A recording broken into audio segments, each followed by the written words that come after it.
Selamat pagi, kita bersama lagi dalam ruang bicara yang dibawakan kepada anda tentunya di Bernama TV, dan satu lagi topik yang juga memberikan tumpuan kepada Belanjawan 2021 kerana inilah merupakan isu yang sedang mendapat perhatian daripada seluruh rakyat Malaysia di pelbagai peringkat, dan ini jugalah isu yang sentiasa dibual-bualkan di mana saja. Dan topik yang kita pilih hari ini ialah Belanjawan Kesejahteraan Rakyat. Dan kita ada tetamu yang cukup istimewa sebenarnya yang sudah pun berada di studio ruang bicara ini bersama dengan saya.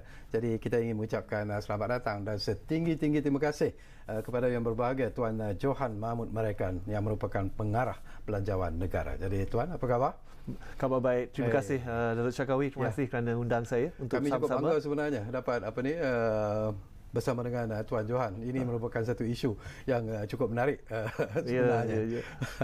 Terima kasih. Ya. Dan kepada anda yang sedang bersama kami ketika ini, seperti biasalah kami juga memberi peluang dan juga ruang kepada anda sebenarnya untuk berkongsi pandangan dan juga pendapat ataupun bertanya apa saja berkaitan dengan isu ini, tetapi biarlah soalan-soalan yang anda kemukakan itu berkaitan dengan topik yang kita bincangkan. Jadi dua talian seperti biasa kami sediakan kepada anda di 03-2697-9767 dan juga 03-2697-9768. Baik, buat permulaan, bangkali ramai Tuan Johan, orang tak tahu bahawa anda lah sebenarnya yang terlibat menguruskan bajet ataupun belanjawan ini sejak daripada tahun 2019, 2020, dan ketika itu kerajaan kita berbezalah. Ketika itu di bawah PH ataupun Pakatan Harapan, dan 2021 ini anda juga terlibat menyediakan belanjawan untuk tahun 2021 ini, tetapi di bawah kerajaan yang berbeza, iaitu Perikatan Nasional.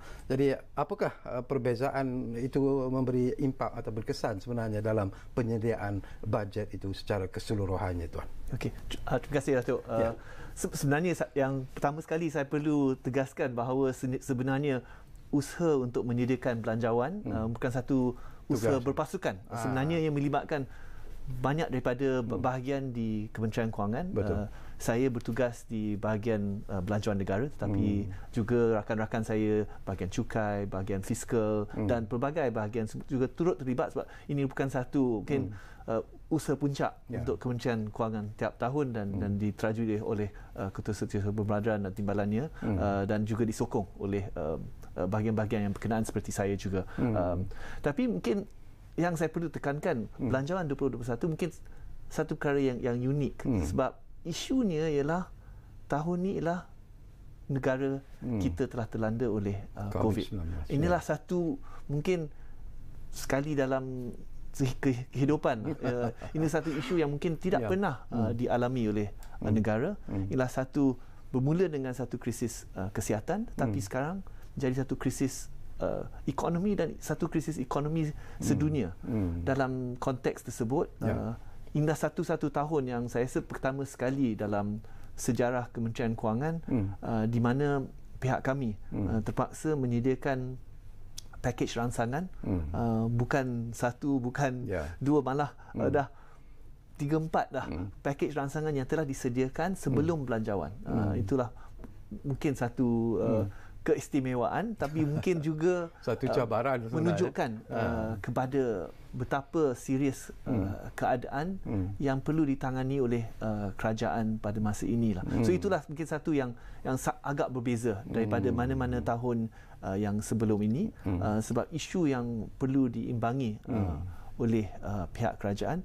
Satu, seperti mana yang Amat Berhormat Perdana Menteri telah menegaskan bahawa tiada kompromi dari segi aspek kesihatan dan kehidupan untuk rakyat. Tapi pada masa yang sama juga isu kehidupan seharian. So itu yang biasanya yang diungkapkan balancing lives and livelihoods. Bagaimana kita memastikan bahawa kesihatan dan keselamatan rakyat terjamin, dan dengan itu belanjawan perlu memberikan tumpuan dan sumber yang secukupnya untuk memastikan bahawa usaha itu tidak terjejas, dan pada masa yang sama bagaimana kita memastikan bahawa ekonomi masih bergerak, rakyat masih dapat mencari mata pencariannya, supaya kesejahteraan rakyat terjamin. Bila mendengar daripada apa yang disebut oleh Tuan Johan, kita melihat itu sebagai satu cabaran sebenarnya cukup hebat kepada Tuan dan juga rakan-rakan di bahagian belanjawan negara. Tetapi sesuatu yang menarik jugalah dalam keadaan ataupun situasi pandemik COVID-19, dalam situasi ekonomi yang cukup tertekan dan sebagainya. Bagaimana Tuan Johan dan rakan-rakan melihat kepada ataupun visualize untuk menyediakan satu belanjawan yang mungkin akan dapat menggembirakan semua pihak ataupun keseluruhan rakyat Malaysia?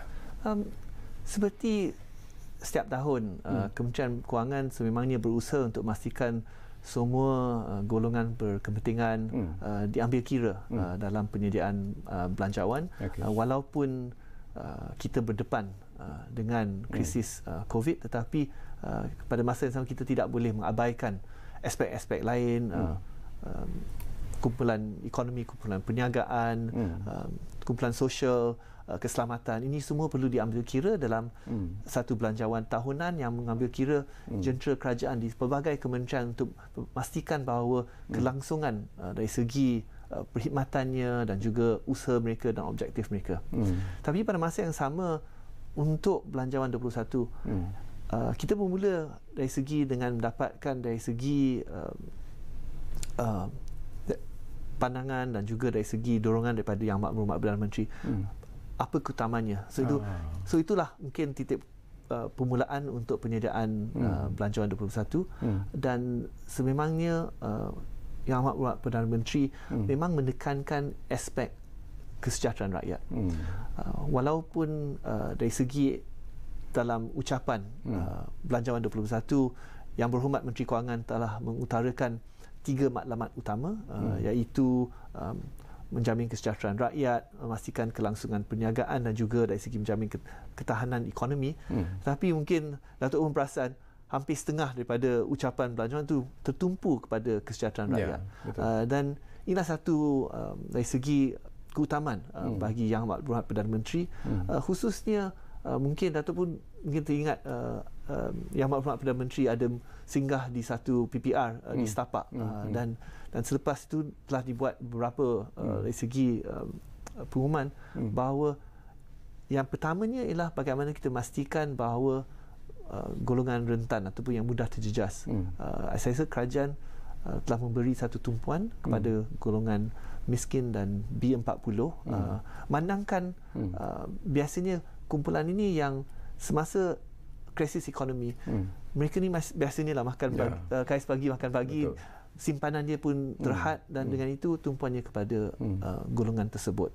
So dalam itu tumpuan yang telah diberikan dari segi peningkatan dari segi kadar bantuan kebajikan, di mana peruntukannya telah naik daripada 1.5 bilion kepada 2.2 bilion, termasuk juga kadar bantuan kanak-kanak yang sehingga maksimal RM1,000 seperti mana yang telah diumumkan oleh Yang Berhormat Perdana Menteri sebelum ini, dan kenaikan kadar kebajikan ini telah memanfaatkan lebih daripada 400,000 keluarga dan penerima. Yang tu yang golongan miskin. Selepas itu adalah golongan B40, dan ini telah juga diberi tumpuan melalui bantuan prihatin rakyat, di mana bantuan telah ditingkatkan daripada satu peruntukan 5 bilion sehingga 6.5 bilion. Penerimanya juga meningkat daripada 4 juta ke 8 juta. So itulah juga pastikan bahawa kumpulan B40 juga terjadi, dan terdapat pelbagai juga perkara lain yang telah diumumkan dari segi aspek kesihatan, perlindungan sosial, dan untuk membantu golongan B. Tetapi pada masa yang sama, saya rasa mungkin sesuai untuk hari ini, saya juga ingin memberi penjelasan bahawa walaupun kerajaan melalui pimpinan Yang Berhormat Perdana Menteri memberi keutamaan untuk memastikan bahawa golongan rentan, mudah terjejas terjamin, tapi pada masa yang sama belanjawan 2021 tidak mengabaikan golongan M40. Mungkin Datuk pun mungkin terdengarlah ada rungutan biasanya lah dia kata tak cukup, tapi saya rasa penting juga untuk diberi tumpuan.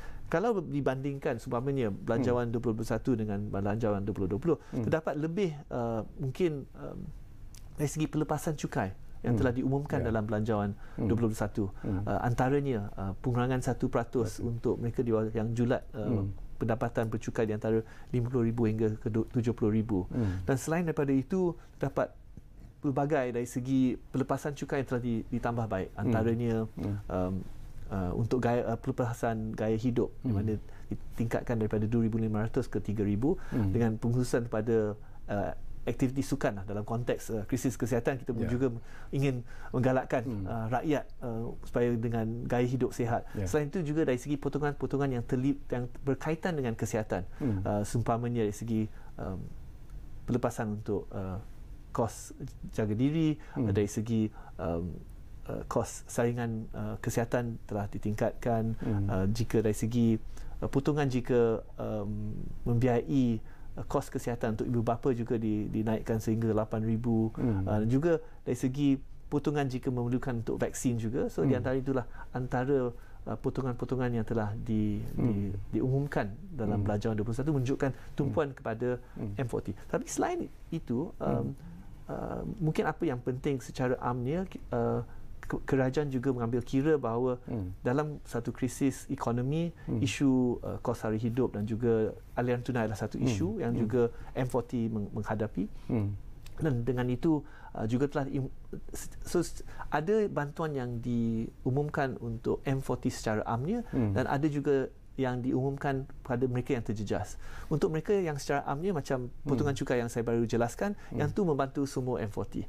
Tapi ada juga yang dari segi membantu M40 seperti potongan caruman pekerja kepada KWSP daripada 11% ke 9%. Ini bakal meningkatkan dari segi pendapatan boleh guna golongan rakyat dan termasuk M40, khususnya sebanyak 9 bilion satu bantuan untuk pastikan lebih reda dari segi aliran tunainya untuk setiap bulan. Tetapi yang tu yang secara amnya. Kerajaan juga prihatin berhubung dengan golongan M40 yang mungkin kehilangan pekerjaan ataupun punca pendapatannya berkurang. Dan dengan itu terdapat beberapa pengumuman yang membantu golongan tersebut. Antaranya pengumuman berhubung dengan pengeluaran KWSP akaun 1. Ada juga penambahbaikan daripada skim insurans pekerja. Inilah satu di mana biasanya skim insurans pekerja, jika sesuatu telah diberhentikan pekerjaan, mereka layak untuk mendapatkan pampasan ataupun dapat allowance mencari kerja daripada SOCSO.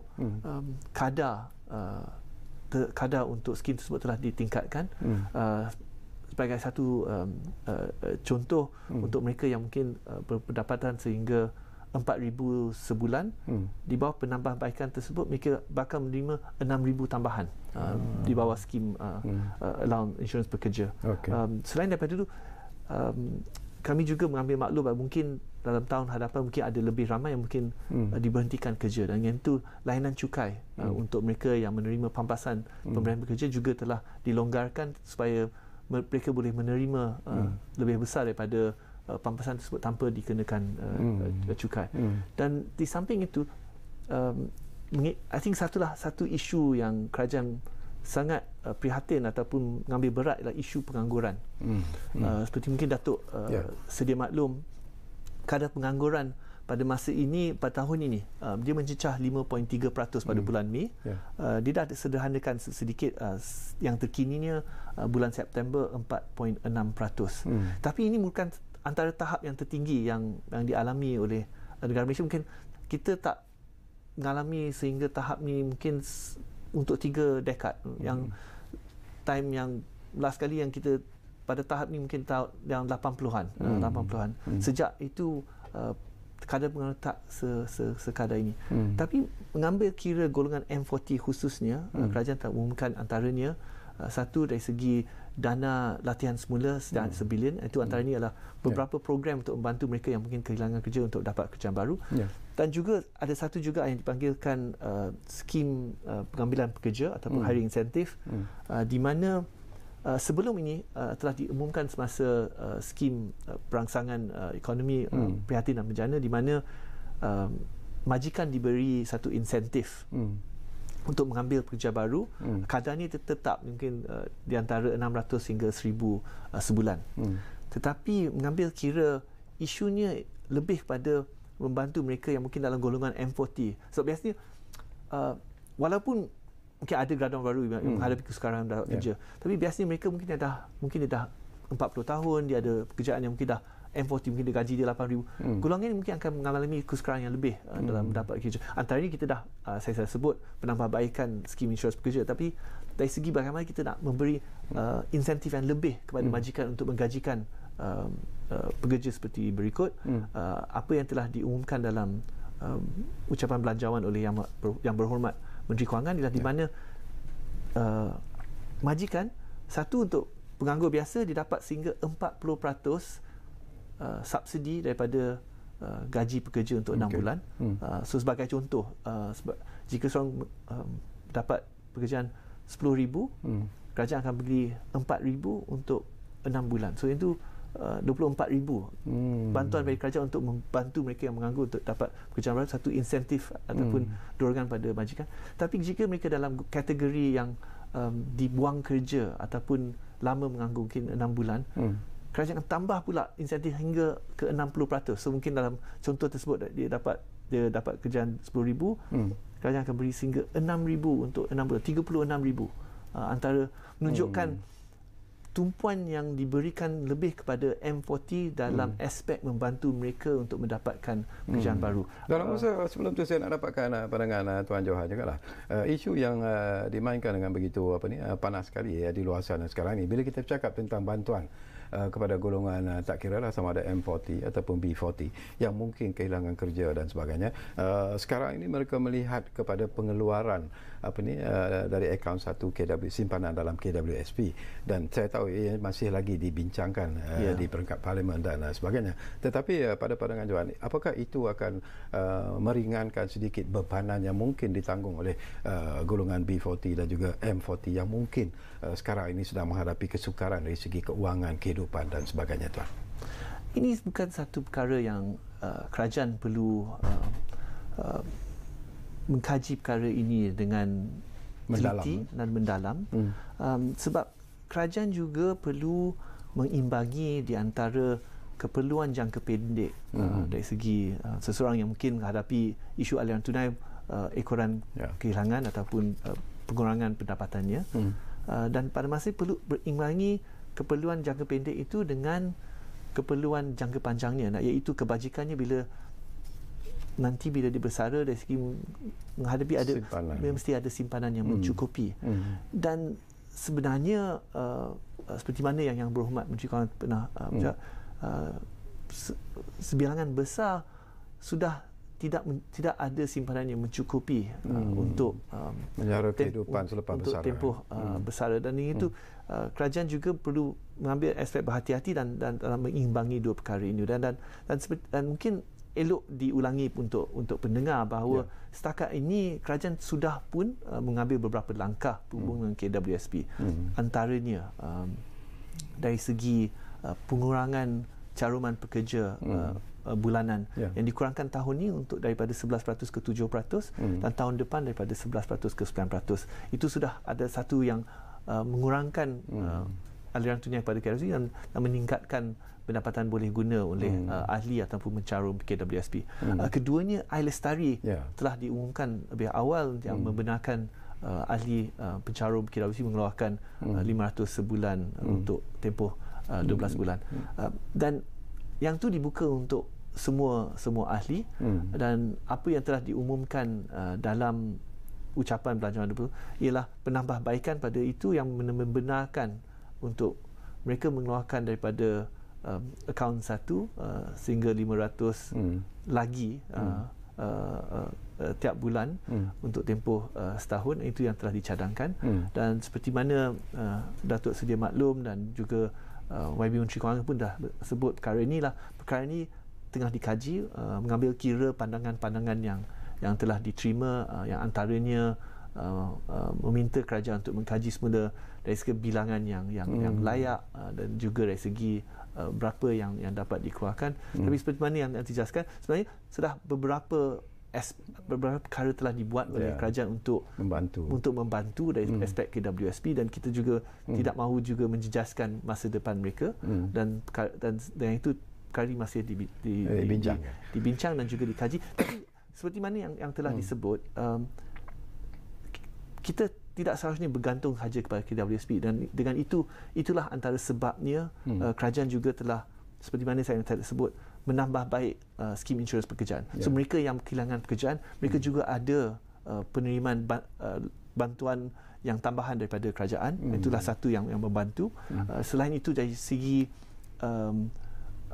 sebelumnya selalunya disebut moratorium pinjaman, tapi apa yang sekarang ditermakan dari segi bantuan bayaran balik pinjaman bersasar, sebelum ni diberikan secara automatik, apa yang telah dilaksanakan sejak 1 Oktober lah secara bersasar, dan apa yang telah ditambah baik semasa ucapan belanjawan 2021 ialah di mana walaupun yang B40 akan mendapat bantuan tersebut secara automatik, di mana mereka boleh menangguhkan bayaran ansuran selama 3 bulan ataupun membayar 50% untuk tempoh 6 bulan. Kemudahan ini juga dipanjangkan kepada golongan M40 yang kehilangan punca pendapatan, dan mengambil kira pandangan di mana ada yang menyebutkan susah nak buat permohonan pada bank, ada permohonan untuk dari segi dokumen dan sebagainya. Kerajaan juga telah mengumumkan bahawa kemudahan ini untuk B40 disediakan tanpa memerlukan apa-apa dokumen. Mereka hanya perlu menghubungi bank mereka dan menyatakan apa pilihan mereka, sama ada yang 3 bulan penangguhan ataupun 50% 6 bulan. Tapi golongan M40 dia hanya perlu membuat satu deklarasi menyatakan bahawa mereka menghadapi kekurangan pendapatan. Itu sahaja untuk melayakkan mereka untuk bantuan inilah. So saya rasa mungkin satu yang juga ingin ditekankan, walaupun pihak Kementerian Kewangan bersama dengan KWSP sedang mengkaji isu-isu yang telah dibangkitkan berhubung dengan akaun 1, tapi juga perlu mengambil kira terdapat bantuan-bantuan lain yang juga telah disediakan dan telah juga ditambah baiklah. Okey, saya difahamkan kita pun ada pemanggil di talian kita sekarang ini, jadi mungkin boleh kita berkongsi sesuatu bersama dengan pemanggil ini. Ridwan dari Pulau Pinang sudah pun ada di talian kita sekarang ini. Assalamualaikum Ridwan. Ya, Waalaikumsalam. Ya. Waalaikumsalam. Assalamualaikum sekali. Ya, Waalaikumsalam. Dan yang berbahagia Tuan Ahli Panel. Ya. Okey, mengenaan saya punya perspektif dan saya lihat framework bajet okey, adakah boleh kita gantikan bonus RS 600 digantikan dengan satu PGT tambahan kepada penjawat awam untuk jimatkan pemanjaan. Okey, yang kedua, ada kenyataan sebut bajet 2021 tak diluluskan. Tak akan diluluskan jika akan kira ahli-ahli parlimen tidak meluluskan dalam hal ini. Okey, yang ketiga, kita tengok berbaloi tambahan kenaikan RN50 kepada 300 kepada untuk Elon Musk dalam hal ini. Minta ahli panel ulas dalam hal ini. Okey, terima kasih. Ya, terima kasih banyak-banyak Ridwan dari Pulau Pinang. Soalan-soalan yang memang kita jangkakan sebenarnya, tapi tak apalah, kita memberi ruang kepada Tuan Johan Mahmud Marekan untuk berehat dulu buat seketika. Tetapi anda jangan ke mana-mana, kembali semula sebentar saja lagi bersama kami di ruang bicara ini, kerana kita akan sambung untuk bercakap tentang belanjawan kesejahteraan rakyat. Dan jangan lupa, dua talian itu sebenarnya masih lagi kami kekalkan kepada anda untuk membolehkan anda memanggil kami dan bertanya apa saja berkaitan dengan isu yang kita bincang hari ini di ruang bicara. Kita rehat dulu.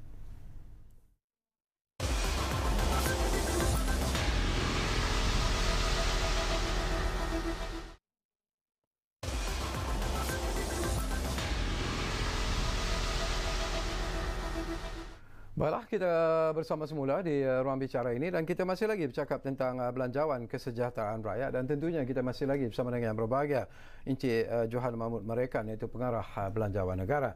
Dan sebelum kita menjawab persoalan yang dibangkitkan oleh Ridwan dari Pulau Pinang, kita ambil satu lagi panggilan yang ada di talian kita sekarang ini. Faridah Ahmad dari Johor ada di talian kita sekarang ini. Assalamualaikum Puan. Halo. Assalamualaikum warahmatullahi wabarakatuh. Waalaikumsalam. Ya. Kepada ahli panel. Ya. Silakan. Saya nak mewakili rakyat yang di bawah lah ya. Yang mana saya nampak dan lihat ada ibu tunggal, ada warga kemas, ada OKU kan.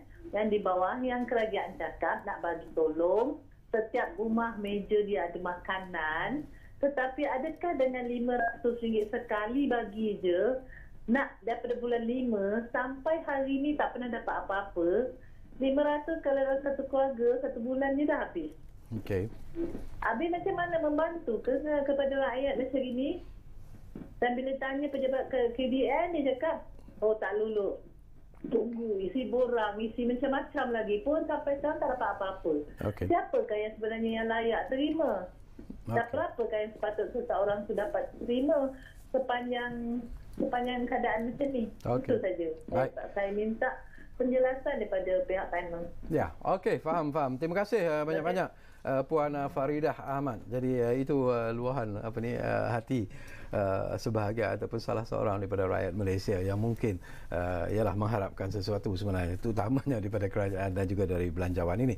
Tetapi mungkin Tuan Johan, kita jawab dulu persoalan yang dibangkitkan oleh Ridwan dari Pulau Pinang tadi. Tak apa. Nak jawab terus sebab dia masih fresh, biar saya jawab itu. Silakan. So berhubungan apa yang dibangkitkan oleh Puan Faridah, seperti mana mungkin rakyat sedia maklum, semasa package rangsangan penjana telah diumumkan bantuan kepada ibu tunggal sebanyak RM500 dan itulah tengah diusahakan oleh pihak Kementerian Pembangunan Wanita dan Masyarakat dan dijangka bahawa bantuan tersebut akan membantu lebih pada 100,000 ibu tunggal yang di luar sana. Tetapi sebenarnya itulah salah satu daripada bantuan kepada golongan yang mudah terjejas. Sebenarnya kalau seseorang itu adalah seorang ibu tunggal yang berpendapatan rendah, mereka sebenarnya juga layak untuk bantuan lain, khususnya dari segi tahun lebih awal tahun ni lah bantuan sara hidup dan tahun depan ditambah baik menjadi bantuan prihatin rakyat. Apa yang telah diumumkan seperti saya sebut lebih awal, ia telah naikkan dari segi peruntukan daripada 5 bilion hingga ke 6.5 bilion. Dan jikalau mungkin Puan Faridah merupakan satu ibu tunggal, pendapatan dia kurang daripada 2,500 sebulan, dan mungkin dia ada lebih 2 anak ataupun lebih, dia bakal menerima RM1,800. Itu satu penambahbaikan. Kalau jika tahun 2020 mungkin dia hanya 2 anak, dia akan mungkin dapat hanya 1,240, tahun depan dia akan dapat sehingga 1,800. Itu satu penambahbaikan dari segi bantuan prihatin rakyat. Tapi yang tu ialah untuk golongan B40 yang melibatkan lebih 8 juta penerima. Tapi jika Puan Faridah bukan satu ibu tunggal di mana pendapatan ini di bawah garis kemiskinan, dan itu dia layak untuk menerima bantuan kanak-kanak di bawah KPWKM juga. Pada masa ini kadar sedia ada ialah RM100 sebulan untuk setiap anak, dan kadar ini telah dinaikkan kepada RM150 untuk anak yang 7 tahun dan ke atas, dan RM200 untuk anak di bawah 7 tahun.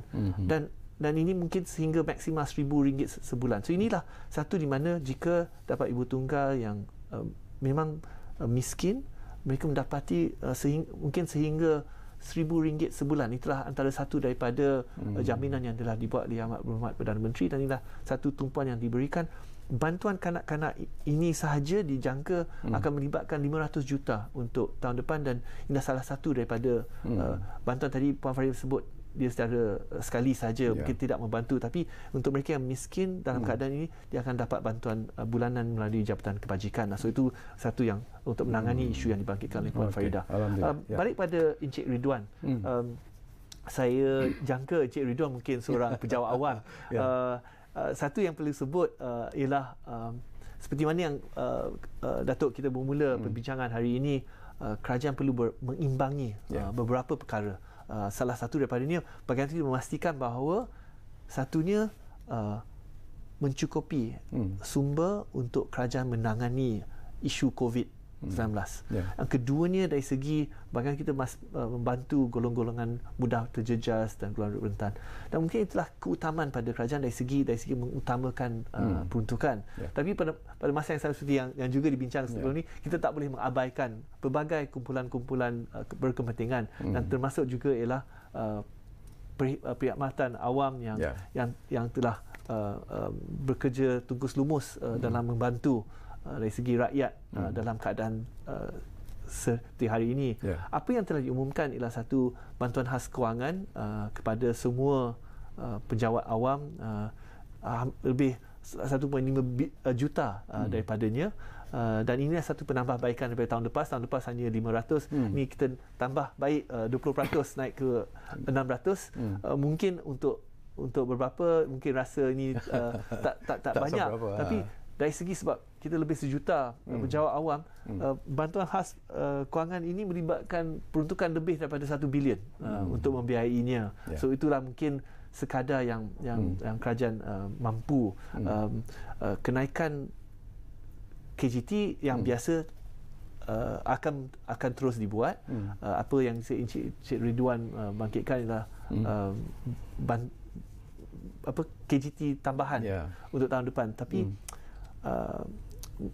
mungkin jika saya dapat berterus terang, mungkin kita pun mengambil iktibar bahawa kami yang pejabat awam, mungkin kami dalam keadaan yang mungkin lebih baik daripada ramai yang di luar sana. Kami masih ada pekerjaan, pendapatan kami pun tidak terganggu, masih tetap dibayar setiap bulan, tak dikurangkan banding dengan ramai yang mungkin dah mula macam yang syarikat penerbangan, mereka dibuang kerja ataupun allowance dia pun juga dipotong. Dan dengan itu saya rasa tumpuan kerajaan lebih pada mereka yang terjejas dan mengalami kurangan pendapatan. So itulah isu untuk dari segi KGT. Tapi ada soalan kedua daripada sekiranya bajet tidak dilulus ataupun belanjawan ini tidak dilulus. Yang inilah satu perkara yang sangat penting. Terima kasih pada Cik Ridwan untuk bangkitkan perkara ini. Adalah sangat penting untuk belanjawan diluluskan, terutamanya tahun ini.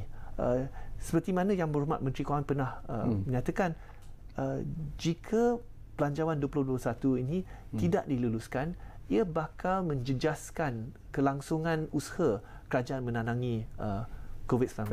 Sebab kerajaan telah membentangkan RUU perbekalan dengan permohonan untuk peruntukan yang berjumlah 320.5 bilion. Inilah yang perlu diluluskan oleh Parlimen untuk membolehkan kerajaan meneruskan bukan saja usaha memerangi COVID-19 tapi juga dari segi kelangsungan dari segi operasi dan perkhidmatan kerajaan. Sekiranya tidak diluluskan Tuan Johan, ada tak kaedah lain yang mungkin boleh diguna pakailah dalam usaha untuk meneruskan apa yang telah pun digariskan itu dalam belanjawan itu sendiri? Saya ada perasan ada keluar berita ataupun komen daripada peguam yang menyatakan bahawa boleh dibuat pindaan ataupun boleh diluluskan sebahagian daripada belanjawan yang telah dibentangkan. Mungkin ini satu isu teknikal, sebab isu belanjawan ini tertakluk kepada perlembagaan dan juga beberapa undang-undang, dan dia tidak boleh, dia bukan saja macam belanjawan syarikat ataupun belanjawan isi rumah mana yang ni boleh potong, yang ni boleh tambah, sesenang itu juga. Dari segi kaedahnya, apa yang telah dibentangkan kepada Dewan Rakyat ialah untuk diluluskan secara keseluruhannya. Namun demikian, ada satu ruang jika Ahli Berhormat merasakan ada satu perkara ataupun satu peruntukan yang dia ingin kurangkan, Yang Berhormat boleh mencadangkan satu usul, dan jika diterima akan dibahaskan, dan jika usul itu diluluskan, pindaan untuk mengurangkan peruntukan tertentu tersebut akan boleh dibuat. Tapi yang itu saja untuk mengurangkan satu peruntukan spesifik. Tiada ruang pula untuk menaikkan ataupun mencadangkan belanjawan lain. Yang itu biasanya akan diambil kira oleh kerajaan dalam supplemental ataupun perbelanjaan tambahan tahun depan. satu juga lagi komen yang menyatakan bahawa kerajaan pernah meluluskan sebahagian daripada perbelanjaan. Sebenarnya perkara ini mempunyai satu konteks tertentu. Mungkin dalam lebih daripada 20 tahun lalu pernah sekali, tetapi yang tu ialah konteks di mana satu belanjawan telah dicadangkan, tetapi atas sebab-sebab tertentu dia tak cukup masa untuk dibahas dan diluluskan sebelum hujung tahun. Dalam keadaan itu kerajaan telah membuat satu di mana dia dibenarkan hanya luluskan sebahagian, dan perbahasan dan kelulusan belanjawan itu diteruskan untuk di sesi yang selanjutnya. Tapi dalam aspek tertentu dia kaedah tersebut tidak boleh digunakan dalam keadaan di mana belanjawan yang telah dicadangkan ditolak. Bila satu belanjawan itu dah ditolak, itu mengakibatnya apa yang dicadangkan tak boleh digunakan ataupun dicadangkan sebahagian diluluskan. Okay, so, tak ada presiden untuk perkara ini. Okey, cuba kita lihat pada satu perkara juga Tuan Jo. The worst case scenario lah. Ini cuma andaian kita lah yang bermain di luar sana. Sekiranya belanjawan ini ditolak di parlimen, apa akibatnya? Apa yang rakyat perlu tahu? Apa konsekuensi ataupun apa yang terpaksa ditanggung oleh kerajaan dan juga rakyat? So isunya ialah jika belanjawan ini tidak diluluskan dan satu mungkin ia ada beberapa implikasi lah, ada beberapa isu yang berbangkit, tapi akhirnya sebab ini dah sampai bulan November. Jika belanjawan ini tidak diluluskan, dia tak sempat untuk nak buat belanjawan baru sebelum hujung tahun. Dan dengan itu, kalau tidak diluluskan, sebenarnya ia akan menjejaskan datang bulan Januari, kerajaan tidak dapat berbelanja. Dan ini bukan saja isu belanja untuk Barisan Hadapan menangani COVID-19, tetapi juga operasi biasa, perkhidmatan biasa bernama juga tidak terkecuali. So itu satu isu yang amat berat. Itulah antaranya dibuat YB Menteri Kewangan dan juga Yang Maklum Perdana Menteri telah mengesah supaya pentingnya untuk belanjawan ini diluluskan.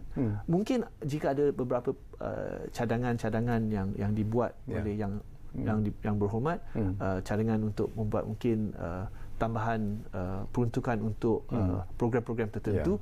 Perkara ini kerajaan boleh mengambil kira dan memberi komitmen untuk memasukkan cadangan tersebut dalam bajet supplemental, bajet tambahan bulan tambahan. Tapi yang belanjawan pokoknya perlu diluluskan untuk memastikan kelangsungan operasi jentera kerajaan keseluruhannya, dan khususnya yang pentingnya pada masa ini yang sangat kritikal ialah kita tidak boleh merisiko menjejaskan kelangsungan usaha menangani COVID-19. Ya. Okey, kita ambil satu lagi panggilan yang sudah pun ada di talian kita sekarang ini. Arjuna dari Perak sudah pun bersiap sedia sekarang ini. Assalamualaikum Arjuna. Halo Arjuna. Ya, selamat malam Datuk Syatawi. Ya, selamat malam. Selamat malam. Dan kepada panel sejawat Ya. Saya daripada Teluk Intan, Perak. Okey. Selama tahun 2019 kita fahamlah sangat susah untuk kita bangun. So soalan saya satu saja. Ya. Saya ingin memohonlah kepada kerajaan. Okey. Apa yang kita dapat sekarang, kita berterima kasihlah. Ya. Kerana pemberian daripada kerajaan. Soalan saya 2019, seperti contoh kalau anak saya belanjakan ke IPS contohnya dengan bayaran 3-4 ribu lebih. So dalam keadaan dengan hutang jugalah. So ini adalah satu hutang yang paling besar juga. Keadaan sekarang kerja berkurangan. dan masalah-masalah yang lain. Okey. Minta satu solution lah untuk yang berhadapan dengan kesusahan semacam ini. Terima kasih. Tuan, boleh tak ulangi pinjaman apa IBS? Sorry, minta maaf, saya tak terdengar. Tak, maksud dia ialah perbelanjaan ketika anak belajar di IPTS. Oh, di IPTS. Jadi pembelanjaannya agak besar dan ialah dengan keadaan ekonomi sekarang ini dia menghadapi kesukaran. Jadi di sini mungkin dalam belanjawan itu apakah ada satu peruntukan khas untuk membantu golongan seperti inilah. Seperti mana yang saya rasa Datuk kita dah banyak berbincang tentang aspek kerajaan yang ambil terutamanya untuk golongan B40 ataupun M40 apa yang dibuat lebih awal tahun ini melalui pakej rangsangan penjana dan prihatin lah. Masihkah ada juga moratorium dari segi pinjaman yang tu telah diteruskan dan dilanjutkan melalui bantuan bayaran balik pinjaman bersasar di mana mereka yang mungkin menghadapi seperti mana yang tuan daripada Teluk Intan Arjuna sebut mungkin kekurangan kerja, jika kekurangan pendapatan mereka boleh pergi ke bank minta dari segi lanjutan dari segi penangguhan ansuran dan juga dari segi bantuan-bantuan yang telah kami bincang panjang lebar dari segi bantuan prihatin, bantuan dari segi juga dari segi KWSP, dari segi sumbangannya carumannya pun dikurangkan. Inilah semua antara yang diusahakan untuk membantu mereka yang menghadapi cabaran aliran tunai. Okey, satu lagi perkara yang saya nak dapatkan pencerahan bila kita bercakap tentang COVID-19 ini sesuatu yang tak dapat dielakkan. Seluruh dunia juga mengalami perkara yang sama. Tapi kalau kita lihat dalam belanjawan 2021 ini peruntukan yang diberikan ataupun yang disediakan untuk kita panggil ubat lah untuk COVID-19 ini ialah 3 bilion. Kalau tak silap saya itu diumumkan. Apakah sekiranya kita memerlukan peruntukan yang lebih besar untuk mendapat ubat mengubati COVID-19 ini, apakah itu akan dilakukan sebenarnya? Berhubung dengan isu dari segi peruntukan yang telah disediakan untuk Kementerian Kesihatan untuk tahun 2020 Kementerian Kesihatan telah disediakan peruntukan sebanyak 30.6 bilion dan tahun 2021 telah dicadangkan peruntukan tersebut dinaikkan kepada 31.9 bilion. Inilah dari segi belanja mengurus dan belanja pembangunan yang biasa. Tambahan kepada peruntukan tersebut yang tambahan pada yang 31.9 bilion, kerajaan tahun ini dah belanja lebih 1.8 bilion yang khusus untuk barisan hadapan dan sebagainya, dan YB Menteri Kewangan juga telah menyebut tambahan 1 bilion untuk barisan hadapan mendapatkan peruntukan khusus untuk COVID-19 dari segi apa yang biasanya pergi PPE dari segi pakaian dan dari segi perlindungan diri, reagent dan bahan guna habis yang perlu digunakan untuk saringan COVID dan juga ubat-ubat. So yang ni ialah 1 bilion tambahan yang telah disediakan melalui kumpulan wang COVID. Apa yang kerajaan memberi komitmen ialah satunya apa sumber-sumber yang diperlukan oleh barisan hadapan, kerajaan akan mesti bahawa ianya mencukupi. Tapi apa yang juga disebut oleh Yang Berhormat Menteri Kewangan ialah pada masa ini masih ada ketidaktentuan berhubung dengan vaksin. Bila agaknya yang akan sedia dan dapat digunakan, walaupun ada berita baik daripada Pfizer yang bunyinya dah dari segi lulus, tapi dia masih memerlukan satu proses yang begitu rumit dari segi dari segi regulatory, dari segi kelulusan daripada pihak kawal sedia. So kita belum pasti bila agaknya sedia untuk vaksin ini dibeli oleh negara seperti Malaysia. So dengan itu peruntukan yang saya sebutkan tadi dari segi 31.9 bilion dan juga yang 1 bilion tambahan yang disediakan untuk Kementerian Kesihatan, itu tidak termasuk keperluan untuk vaksin. Walau bagaimanapun Yang Berhormat Menteri Kewangan telah sebut dalam ucapannya bahawa kerajaan memberi komitmen bila terdapat vaksin, kerajaan komited untuk menyediakan peruntukan yang mencukupi. Ada anggaran awal yang diterima sebanyak 3 bilion, mungkin lebih besar, tetapi kerajaan komited bahawa bila vaksin disedia, kerajaan akan menyediakan peruntukannya yang secukupnya untuk memastikan. Dengan itu, Yang Berhormat telah juga menyebut bahawa kerajaan bercadang untuk menaikkan apa yang dipanggil siling kumpulan wang COVID-19. Ini satu yang telah diluluskan oleh Parlimen pada bulan Ogos lalu pada siling 45 bilion. Ini tidak mencukupi, dicadangkan naikkan kepada 65 bilion.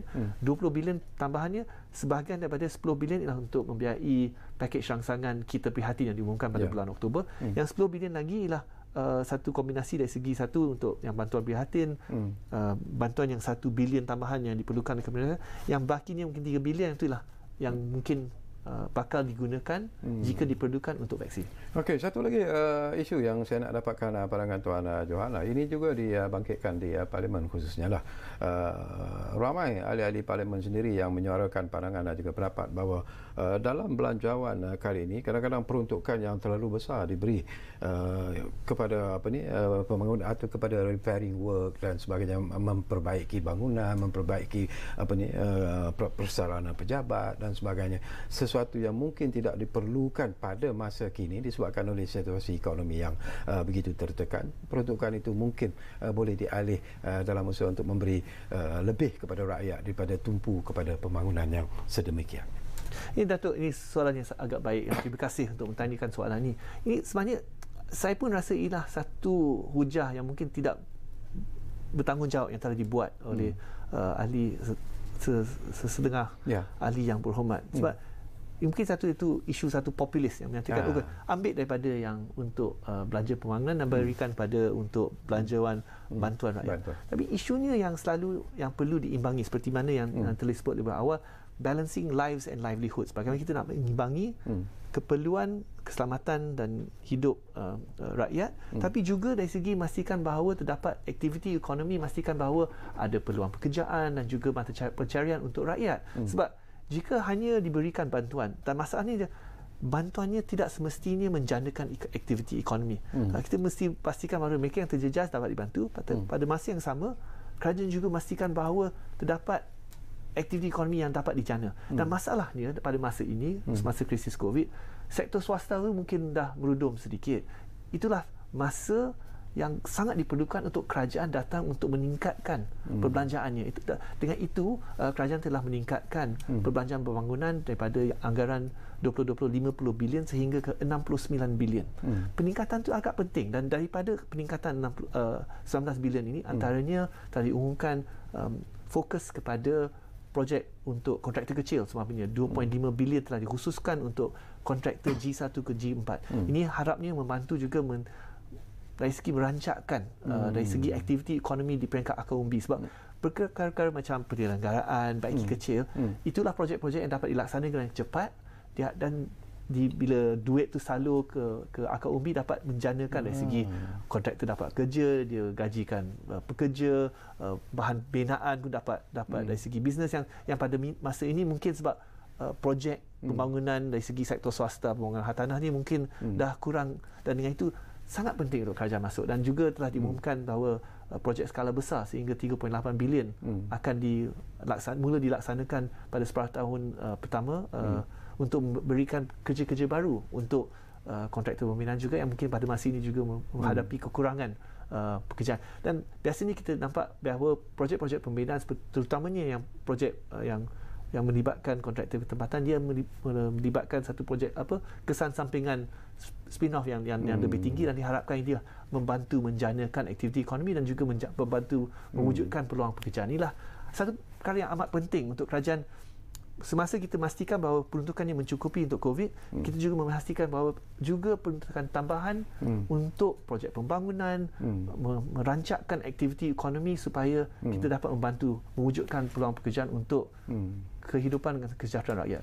Di Dewan Rakyat, satu lagi isu yang dimainkan dengan begitu hebat sebenarnya pada pandangan saya ialah peruntukan yang diberikan kepada kewujudan semula jasa. Itu pun dipertikaikan, dikatakan bahawa it's a waste lah bagi kerajaan memperuntukkan jumlah yang begitu besar hanya semata-mata untuk mewujudkan semula jasa itu. Pandangan isu yang jasa mungkin dia jadi hangatkan, so mungkin satu perbezaan pandangan politik sebab inilah satu entiti yang telah wujud semasa kerajaan Barisan Nasional telah dibubarkan oleh bawah PH dan sekarang keputusan dasar telah dibuat oleh kerajaan kini adalah untuk mewujudkan semula. Mungkin dari perspektif Kementerian Kewangan, kami juga kecewa yang dipertikaikan satu aspek peruntukan 80 juta dalam konteks satu belanjawan 320 bilion yang ni tak sampai 1% daripada peruntukan belanjaan kalau nak pertikaikan perkara ini. Tetapi dari aspek Kementerian Komunikasi, bagi mereka pewujudan jasa semula adalah antara aspek yang penting untuk memastikan bahawa maklumat berhubung dengan program-program yang kerajaan buat dan bantuan yang diberikan oleh kerajaan sampai ke peringkat akar umbi. Sebab antara isunya sekarang ialah walaupun kerajaan dalam pakej rancangan yang telah dilancarkan tahun ini sebanyak 300 bilion dengan bantuan seperti bantuan prihatin rakyat, bantuan sari hidup dan sebagainya. Tadi ada panggilan daripada Puan Faridah yang masih tak sedar ada juga bantuan-bantuan lain yang Puan Faridah patut memohon. Tapi kerana ini tak sampai, dan walaupun ada yang berpandangan aspek komunikasi mungkin tak penting, mungkin mereka juga berpandangan tak perlu bernama, tapi inilah satu kepentingan bahawa bila ada dasar, kalau tak ada siapa tahu, mereka tak akan dapat manfaatnya. Dan mungkin itulah antara aspek ni kenapa dalam peruntukan belanjawan negara, peruntukan sebagai bernama masih perlu diberikan peruntukan, dan juga sama juga dengan agensi-agensi seperti jasa. Okey, kita ada lebih kurang 2 minit saja lagi. Jadi di penghujung sebenarnya Tuan Johan, banyak yang tak dapat kita sentuh. Tapi menarik sebenarnya perbincangan ini. Secara ikhlasnya lah, ramai juga yang mempertikaikan sekarang ataupun mempermainkan isu apakah kerajaan mampu sebenarnya untuk melaksanakan belanjawan kali ini 2021 ini, jumlah yang begitu besar. Apakah kita ada duit yang mencukupi, dana yang mencukupi untuk dibelanjakan dalam belanjawan ini? Jadi seperti mana yang Datuk kita mula perbincangan hari ini, isu inilah, isu COVID inilah satu krisis yang mungkin satu keunikan tak pernah terjadi, satu krisis kesihatan dan satu krisis ekonomi yang tak pernah dialami sebegitu. Dan dengan itu kerajaan terpaksa membuat langkah berani. Walaupun pada asalnya yang dibentangkan belanjawan 2022 hanya defisit 3.2%, kerajaan berani meningkatkan defisit itu sampai ke 6%. Tahun depan pun masih ke tahap 5.4%. Ini bukan satu belanjawan pengembangan, belanjawan yang terbesar sekali. Ini sangat diperlukan untuk menjamin kesejahteraan rakyat dan juga merancangkan ekonomi, pastikan yang live dengan livelihoods itu terjamin. So itu saya rasa tidak, isu pertikaian itu terpaksa dibuat. Kita terpaksa sebagai kerajaan untuk menjamin kesejahteraan rakyat dan kelangsungan keberniagaan, kita terpaksa melaksanakan, dan itu seperti mana yang dilabinya, agak penting belanjawan ini diluluskan untuk memastikan kelangsungan usaha memerangi COVID-19 dan juga dari segi untuk memastikan licinnya dari segi pemulihan ekonomi, demi kesejahteraan rakyat mendapatkan peluang pekerjaan dan juga pendapatannya untuk masa depan semua rakyat. Okey, terima kasih banyak-banyak kepada Tuan Jo kerana sudi bersama. Terima kasih Datuk. Terima kasih untuk dapat peluang untuk Ini menarik sebenarnya perbincangan ini, walaupun banyak yang tak dapat kita sentuh, tapi apa yang kita sentuh sebenarnya adalah sesuatu yang cukup dekat dengan hati rakyat, dan kita harap mungkin Tuan Johan dapat lagi bersama dengan kami di ruang bicara ini, kerana banyak lagi isu yang ingin kita sembang-sembang bila kita sentuh tentang belanjawan 2021 ini. Apapun, terima kasih kepada anda yang menumpukan perhatian bersama kami di ruang bicara ini, dan seperti yang selalu kami janjikan kepada anda, ruang bicara akan terus berbicara bersama anda dari masa ke semasa. Kita jumpa lagi.